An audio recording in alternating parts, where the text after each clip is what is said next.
El día de hoy, Mauricio y yo platicaremos con Arturo Ishbak González acerca del famoso Tianguis del Bienestar.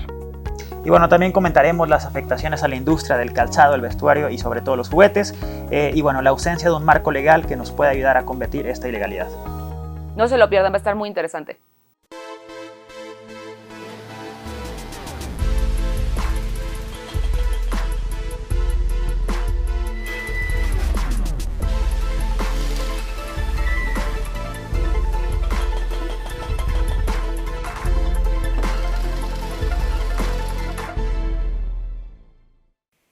Bienvenidos a un capítulo más de Abogacía Trabajando, hablando con propiedad intelectual. El día de hoy, Mauricio y yo estamos muy contentos de tener como invitado a Arturo Ishbak González, con quien vamos a platicar de un tema polémico, el Tianguis del Bienestar. Pero antes de entrar a materia, Mauricio, nos tienes un anuncio importante, ¿no? Sí, Marcela, muchas gracias. Bueno, pues es justamente darle la bienvenida a Arturo, que nos va a estar apoyando en la coordinación de la Comisión de Propiedad Intelectual acá en La Barra. Arturo, muchas gracias. La idea es que evidentemente podamos tener a colegas jóvenes que nos puedan ahora explicar a los que ya tenemos un poquito más de tiempo por acá todo el tema de nuevas tecnologías. Ustedes las entienden mucho mejor y que de alguna manera nos podemos conectar, digamos, con el sector más juvenil de La Barra, que es una parte importantísima. Honestamente, yo creo que el futuro es de ustedes, en el sentido de que la propiedad intelectual, si ha sido una materia importante en los últimos años, vamos a decir, para el crecimiento de las empresas y de la generación de riqueza en los países, pues se va a convertir verdaderamente en prioritaria. Así es que, bienvenido Arturo, y siéntanse muy cómodos de poderlo contactar también para pedir apoyo de la comisión en todo lo que necesiten. Estamos siempre aquí para servirles. Muchísimas gracias por la invitación y bueno, yo encantado de poder colaborar y haremos cosas muy interesantes en la comisión. Sin duda. Seguramente. Y bueno, después de que Mau me dijo que yo ya estoy viejita, le da la bienvenida a las nuevas generaciones, entramos en materia, pero quizá antes de entrar a fondo al asunto, valdría la pena para nuestro público que no está familiarizado con el día a día de la propiedad intelectual, hacer una breve explicación de lo que implica un derecho de propiedad intelectual, el alcance y a qué faculta a su titular, ¿no?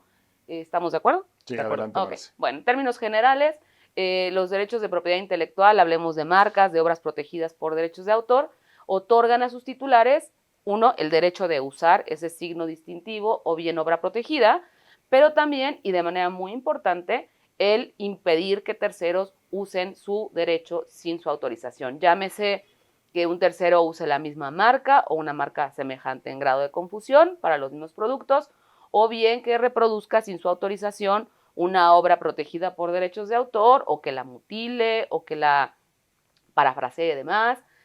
Entonces, estos derechos de propiedad intelectual no nada más me autorizan a usar, sino que me dan la posibilidad de impedir que terceros invadan mi esfera de derechos.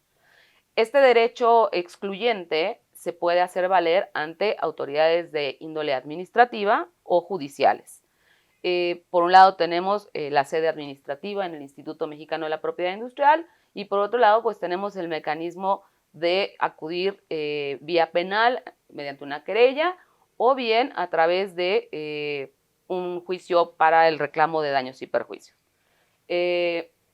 ¿Cuáles son las finalidades que tiene el titular de un derecho de propiedad intelectual al momento de presentar una denuncia o iniciar un proceso o procedimiento administrativo? Yo diría que son tres, ¿no? Por un lado, sí se busca el que haya una sanción para aquel que violenta los derechos de propiedad intelectual, que pueden ir desde una multa en términos de la sede administrativa, puede haber también quizá inclusive una pena privativa de la libertad, en aquellos casos en los que así se considere. Por otro lado, tenemos sí un interés pecuniario en el sentido de obtener un resarcimiento de los daños y perjuicios generados por ese uso no autorizado, tema que me parece que vamos a abordar en una sesión posterior para explicar bien a bien cómo ocurre esto. Pero otro de los objetivos que tiene el titular del derecho violentado es, en primera instancia, poder sacar del mercado ese producto que invade sus derechos, ese producto que ostenta una falsificación de marca o una marca semejante en grado de confusión a su marca, o bien aquella que reproduce una obra protegida por derechos de autor sin su consentimiento. Hablemos de películas, discos, libros. Y entonces, sí, una de las finalidades principales que tiene el titular del derecho es retirar esos productos del mercado con el objeto de que no lo corrompan. Y son muchos esfuerzos, una gran inversión económica de tiempo y de esfuerzo la que los titulares de marca y sus representantes invertimos para llegar a estos 3 objetivos, empezando por el aseguramiento de la mercancía para que eventualmente después de todo el proceso podamos llegar a una orden por la cual se destruya ese material apócrifo y que bajo ninguna circunstancia llegue al mercado. Esto, que es un resumen muy general y rápido, es en esencia lo que prevé la legislación doméstica, hablemos de Ley Federal de Protección a la Propiedad Industrial, o Ley Federal de Derecho de Autor, y también en varios tratados internacionales de los que México es parte, entre los cuales podemos mencionar el TEMEC. Creo que es como el overall de... Sí, totalmente de acuerdo. Arturo, si quieres un poquito platicarnos algunos de los datos que nos has comentado, que has identificado, digamos, de este fenómeno de la piratería. Claro, sí, primero, bueno, mencionar que este fenómeno de la piratería es algo que nosotros en Grupo Lego combatimos de forma muy agresiva y bueno, puedo decir que somos de las empresas que somos más activas en el combate a la piratería y entre eso pues tengo cifras muy concretas, ¿no? Por ejemplo, en cuanto a inversión, nosotros en 2020 y 2021 invertimos arriba de $270,000 solamente para combate a la piratería, ¿no? En temas de aseguramiento, en 2020 y 2021 aseguramos más de 750,000 productos e incluso en retorno de inversión lo que estamos recibiendo a cambio de este combate a la piratería a nivel Latinoamérica son $4 millones y en todo el continente americano son $13 millones lo que estamos recuperando en este combate a la piratería, ¿no? Entonces, pues bueno, con esto tenemos una cifra, o bueno, datos generales sobre qué tan importante es para nosotros el combate a la piratería e incluso lo que estamos recibiendo a cambio con esta guerra frontal que tenemos contra las falsificaciones, ¿no? ¿Qué pasaría, Arturo, si ustedes no combatieran la piratería? Es decir, ¿cuáles son los efectos de que una empresa de pronto abandone el tema de luchar contra productos falsificados? Bueno, existen varios riesgos. El primero podría ser la misma dilución de la marca. El segundo, los productos apócrifos no cumplen ni siquiera con normas oficiales mexicanas, normas de etiquetado de juguetes. Y bueno, en general, el uso de marcas que pueden ser idénticas o semejantes en grado de confusión a las nuestras, pues engaña a los consumidores, ¿no? Además de que obviamente la calidad de los productos es mucho menor en comparación con la calidad de nuestros productos, que pasan por todo un procedimiento y justamente lo que nosotros buscamos es llegar a los consumidores con productos de alta calidad, lo cual no pueden garantizar los falsificadores o los comúnmente llamados piratas, ¿no? Correcto, Marcelo. Pues bueno, a ver, quizá valdría la pena que recordemos un poco de dónde sale este tema del Tianguis del Bienestar. Surgió de una conferencia de prensa, como algo un poco casual, en un principio, creo que 20 fue de junio. Junio, justo, te iba a decir, en donde se anuncia que con el ánimo de apoyar a los sectores más vulnerables, se va a donar aquella mercancía asegurada. Ellos hablaban principalmente de temas de contrabando en un primer momento, pero bueno, en esencia, hoy por hoy sabemos que sí puede ser contrabando, pero también se trata de mercancía incautada con motivo de procedimientos relacionados con la propiedad intelectual. Esta idea se fue materializando al punto en que ya, hasta donde yo tengo conocimiento, han habido 2 tianguis, ¿no? 2 o 3 tianguis del bienestar en donde yo me formo y puedo escoger, me parece que hasta 20 productos. Parece que es ilimitado, 20 minutos son los que tienes no para es por recorrer productos, el por circuito. tiempo. No, bueno, en 20 Exacto. minutos uno hace maravillas. No, claro.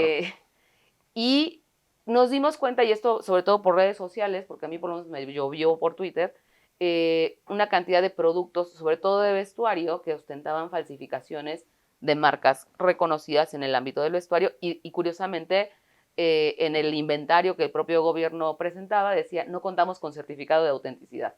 O sea, no creemos que sea auténtico. Sí.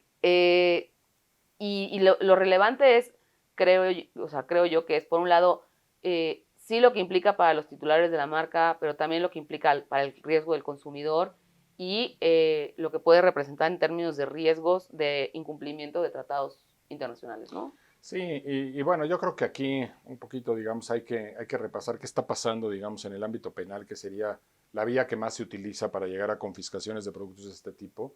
Digamos que en la narrativa de nuestra ley, deja limpias ciertas acciones de infracción que eventualmente también derivan en decomisos o en aseguramiento de productos, pero normalmente, digamos, la carga, el volumen fuerte de atacar grupos organizados que realizan actividades de piratería, pues es, digamos, facultad, atribución de la Unidad Especializada de Lucha Antipiratería de la Procuraduría, bueno, de la Fiscalía General de la República. Y lo que ha venido sucediendo es que poco a poco hemos ido, yo diría, como claudicando de la posibilidad de combatir el fenómeno de la informalidad. En primer lugar, porque la investigación no la realiza realmente el Ministerio Público ni la realiza la Policía Judicial como tal, sino que ha sido delegada, totalmente dejada a los particulares. Son las marcas las que tienen que patrocinar investigaciones y poder identificar quiénes son los que están actuando de esta manera, etc. En un segundo momento, el tema de la organización de los cateos, pues tiene que ser muchas veces fondeada también por las firmas que, digamos, están interesadas en realizar los decomisos. Y al final, pues llegamos al punto en donde cuando se logran aseguramientos de mercancía o confiscación de productos ilegales y son guardados en bodegas, lo que debería terminar siendo, digamos, el triunfo de la justicia sobre la ilegalidad es cuando observamos esta destrucción de productos muchas veces con aplanadoras o de algunas maneras en donde tiene hasta un valor simbólico el hecho de que estos productos que fueron ideados, concebidos, fabricados, introducidos al mercado y comercializados en una forma ilegal, tienen que ser destruidos. No pueden tener otro fin porque no son bienes que en el estricto sentido mercantil se puedan vender, están fuera del comercio.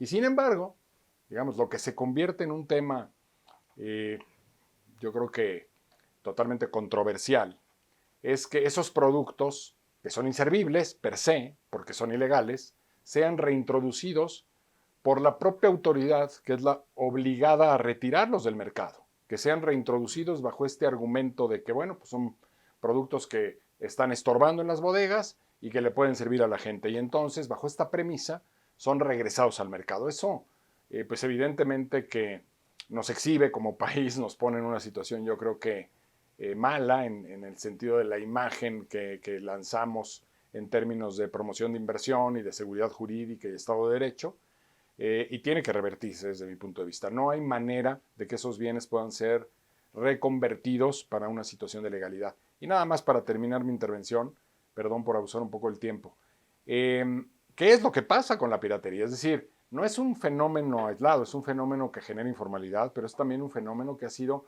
claramente identificado como precursor de otras formas delincuenciales, porque al final las redes de distribución de productos piratas sirven para distribuir muchas otras cosas, entre otras narcomenudeo, son, digamos, contrabando, bienes robados, bienes adulterados, en fin, son, digamos, que organizaciones que trabajan al margen de la ley y que no es simplemente que distribuyan bienes piratas y ya, generan explotación de trabajo muchas veces de menores, de mujeres en condiciones francamente inhumanas, generan obviamente evasión de impuestos, generan cierre de plazas formales de trabajo y conectan a mucha gente con la ilegalidad. Es la puerta de entrada para otras actividades delincuenciales. Entonces el tema, pues creo que hay que verlo con la debida seriedad y entender que si no combatimos piratería, si no, digamos, cerramos el círculo de lo que sería el ejercicio de un derecho hasta su terminación, pues simple y llanamente el Estado de Derecho queda absolutamente traicionado, ¿no?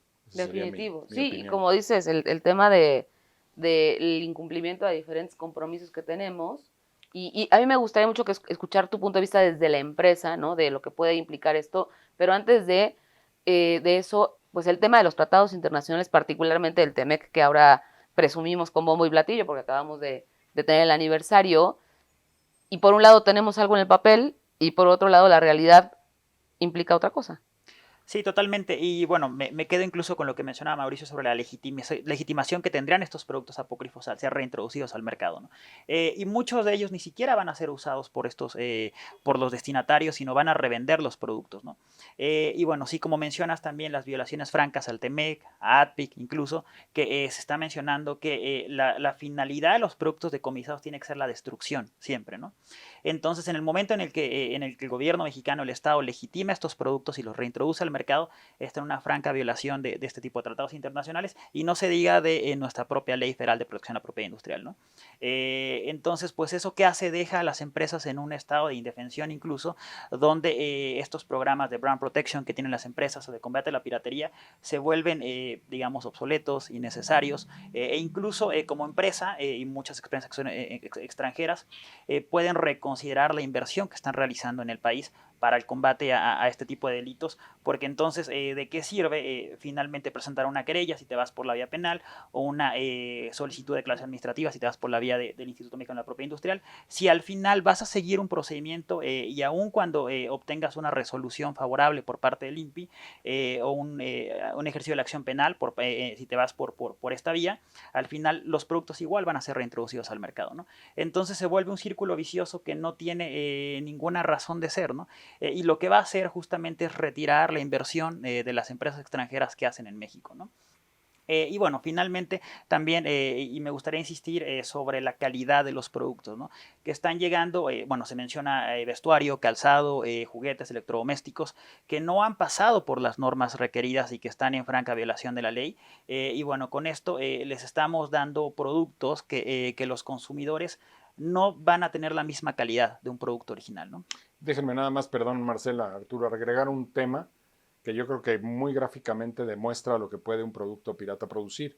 Y es que a veces justo, ¿no? Lo asociamos con que un cosmético o un vestuario y dices, bueno, pues finalmente, digamos que los resultados fallidos que pueda tener para el consumidor se relativizan.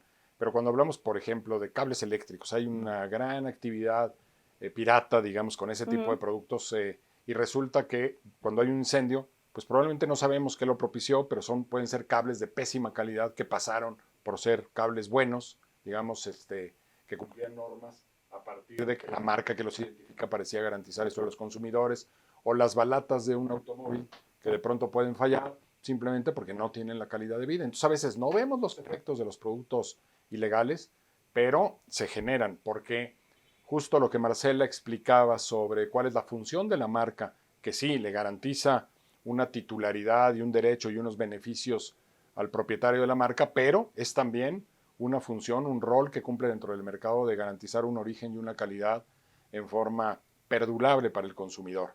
Cuando esa función no se cumple, pues entonces estamos, digamos, ante esta posibilidad de que como consumidores estemos simplemente equivocándonos y comprando lo que pensábamos que era bueno y no lo es. No, imaginen además el tema de, o sea, daño reputacional, porque si hubieran, claro, tomando tu ejemplo del incendio, pues lo que va a salir en redes sociales va a ser derivado del uso de un cable marca X, cuando no era el marca X. El daño reputacional que recibe la marca es fuertísimo, y entonces hablamos también de un tema de daño moral, ¿no? De alguna manera a las marcas. Y por otro lado, a mí me parece que lo que tú comentabas, Arturo, también la filosofía de la empresa puede ser, bueno, ¿para qué hago todo el trámite? ¿Para qué sigo todo este tortuoso camino que sabemos que requiere tiempo, dinero y esfuerzo? Si al final del día el producto que estoy combatiendo va a acabar en el mismo mercado que yo no quería, y además hasta con publicidad en una de esas oficial de se entregaron tantas unidades, etcétera. Pero bueno, a mí me gustaría que analizáramos la justificación que tiene esta iniciativa. Porque al final del día la justificación que se pretende dar es el poder apoyar a sectores vulnerables a tener acceso a productos, pues no sé si viene así, pero como básicos, ¿no? Apoyar a los más desprotegidos, por así decirlo.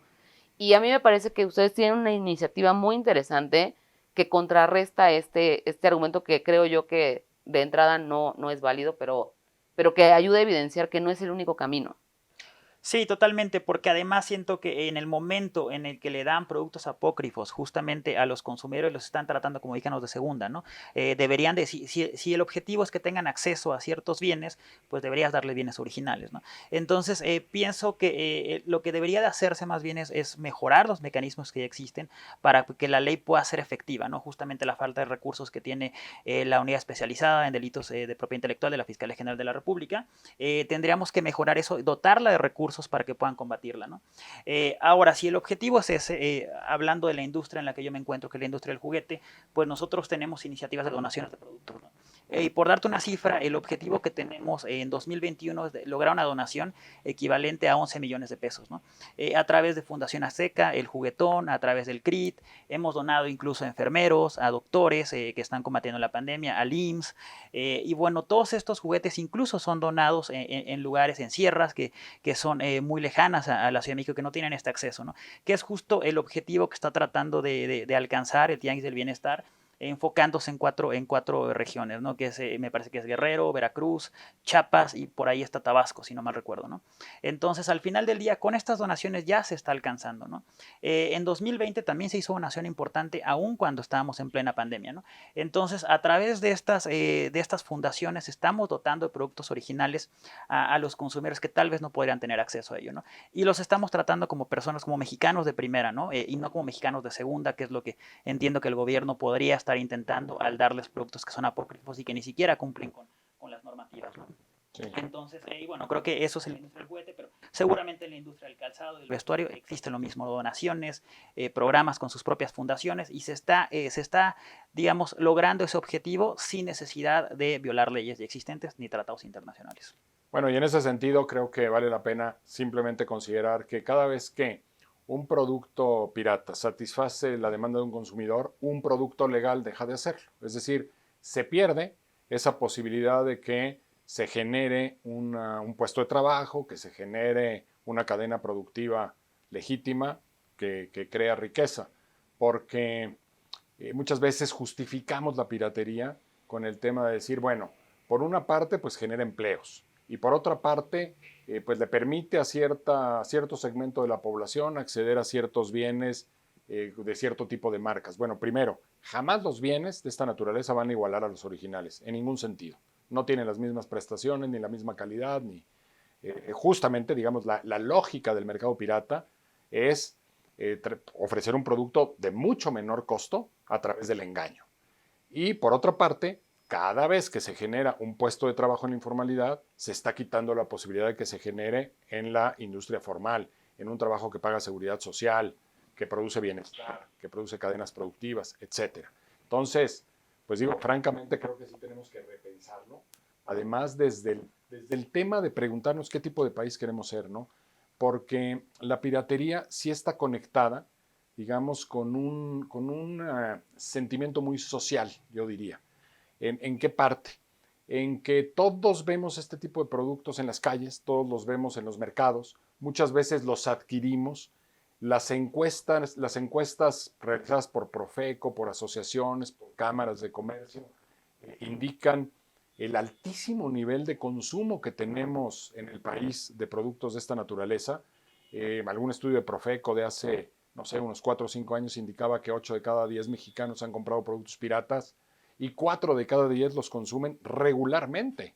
Claro. Lo cual, bueno, creo que nos tiene que preocupar, claro, porque pues al final sí se convierte en una suerte, digamos, de baja cultura de legalidad en el país en todos los órdenes. Esto es una infección preocupante. Sí, y luego, perdón Arturo, pero agrégale que esta normalización del ilícito ahora está auspiciada por el gobierno. Exactamente. ¿No? Porque entonces ya la normalizamos no porque sea algo común, sino que además pues no está mal porque el propio gobierno lo está haciendo. Perdón. Sí, y enfatizar incluso lo que mencionabas, la falta de seguridad jurídica, ¿no? O sea, siendo la 15ª economía mundial, México parte del G20, y el hecho de que no tengamos ni siquiera un decreto, porque estamos en un estado de indefensión, ¿no? No existe un decreto, no existe ninguna ley que regule este tianguis del bienestar, ¿no? Entonces tampoco tenemos una herramienta legal para poder combatirla porque ni siquiera existen lineamientos claros, ¿no? Y eso para empresas inversoras, el decir, bueno, existe el tianguis del bienestar, pero ¿cómo justificas eso? ¿En qué ley está? ¿En qué reglamento está? No hay nada. Entonces, lo que yo estoy viendo es que se está legislando desde las conferencias mañaneras, ¿no?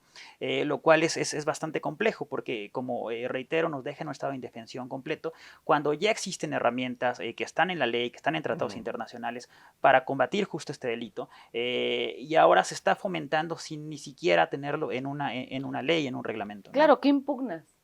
No hay un marco legal. No hay actual autoridad, o sea, contra el cual te puedas ir. Estás efectivamente en estado de indefensión. Exacto. ¿Cómo explicas esto a una casa matriz? Se me hace como... complicado. Es complicado porque realmente lo mencionas como que fue algo que se habló en una conferencia mañanera y que ya está sucediendo aparte. No es solamente una idea que digamos, bueno, tenemos una... Yo creo que el deber ser sería, existe una iniciativa, vamos a presentar una iniciativa de ley para crear estos tianguis del bienestar, pero no hay nada realmente, ¿no? Entonces no hay nada que combatir. Oye, Arturo, en el caso del Lego, un poquito, digamos, al margen de este tema que estamos abordando del tianguis, en la parte de fiscalización en las puertos de entrada al país, ¿qué tanto la empresa ha tenido éxito en identificar importación de productos piratas provenientes de, no sé, Oriente o de otras partes? Bueno, para empezar hemos tenido que iniciar por el registro en la base de datos de aduanas para que nos tengan identificadas nuestras marcas y los apoderados legales, ¿no? Hemos identificado bastantes, pero bueno, ahí viene incluso la falta de eficiencia en los mecanismos legales que existen, ¿no? El desconocimiento que tal vez la Fiscalía General de la República tiene sobre propiedad intelectual los ha hecho a veces con infracciones evidentes a nuestros derechos de propiedad intelectual decir que no existe semejanza en grado de confusión ni identidad con nuestras marcas, ¿no? Hemos tenido que migrar la estrategia al Instituto Mexicano de la Propiedad Industrial, que es la autoridad competente y, digamos, los peritos en la materia, ¿no? Entonces, sí existe la identificación. Hemos llegado a, bueno, tenemos cantidades interesantes, como mencionaba al principio, sobre aseguramientos, pero el problema es que no llegamos a la destrucción, ¿no? Pasan muchísimos años justo por el retraso que tienen las autoridades. Entiendo que existe una destrucción masiva, por ejemplo, en el Instituto Mexicano de la Propiedad Industrial, pero bueno, para llegar a ese punto pasa muchísimo tiempo, ¿no? Temas de corrupción, incluso en el recinto fiscal, donde las mismas aduanas o las bodegas liberan los productos antes, ¿no? Correcto.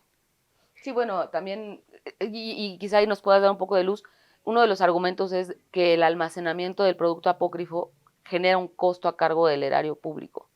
¿Eso es algo así de significativo? No, porque incluso muchas de las bodegas las pagamos nosotros, ¿no? Entonces, digamos, no es un cargo, no es una carga para el Estado, ¿no? Cuando las mismas empresas, y no solo Lego, sino todos los que estamos aquí, al final del día, incluso los competidores, ¿no? Estamos juntos porque tenemos un enemigo común, que es la piratería, ¿no? Entonces, ahí no existe una competencia, ¿no? E incluso en asociaciones, la industria del juguete que mencionaba, industria del calzado, que también deben de existir asociaciones, podríamos unirnos incluso para tener soluciones que no tengan que ver con la violación de leyes federales o tratados internacionales. Bueno, pues si me permiten a mí como última intervención de mi parte, porque ya estamos por despedir el programa, yo solamente diría que yo sí vengo observando, y no es un tema de este sexenio, vengo observando por lo menos desde hace, no sé, una década o incluso un poco más, que México ha reculado, digamos, en el combate a la piratería de manera evidente. Hemos dejado de tener programas para buscar alternativas de legalizar mercados informales. Se abandonaron este tipo de iniciativas. No hemos tampoco tenido una actitud, digamos, clara y manifiesta para mejorar el marco normativo. Nuestra ley para combatir productos ilegales de esta naturaleza es pésima en todos los sentidos, y reformamos leyes y promulgamos nuevas leyes y seguimos replicando los mismos problemas de leyes anteriores. Parece que el asunto no nos interesa. Siguen sin haber delitos en materia de patentes, lo cual es verdaderamente patético. Y además de eso, pues lo que ya decíamos, ¿no? Dejan de realizarse labores de investigación, se dejan de generar bases de datos, dejamos de intercambiar información con otros países sobre el fenómeno, no hay un análisis científico de la logística criminal en este tipo de delitos, dejamos de hacer cateos, es decir, estamos renunciando a luchar contra la piratería, y eso pues abre absolutamente todos los canales y todas las pautas para darle la bienvenida al fenómeno ilegal, ¿no? Lo cual como país honestamente no nos podríamos permitir. Así es un tema muy interesante que creo que da para hacer un par de programas más, sobre todo para ver cómo va evolucionando y la manera en la que podemos defender a los titulares de derechos de propiedad intelectual frente a este tipo de opciones que se están poniendo en la mesa. Y pues, bienvenido Arturo otra vez a la comisión, y nos vemos en el siguiente capítulo. Gracias.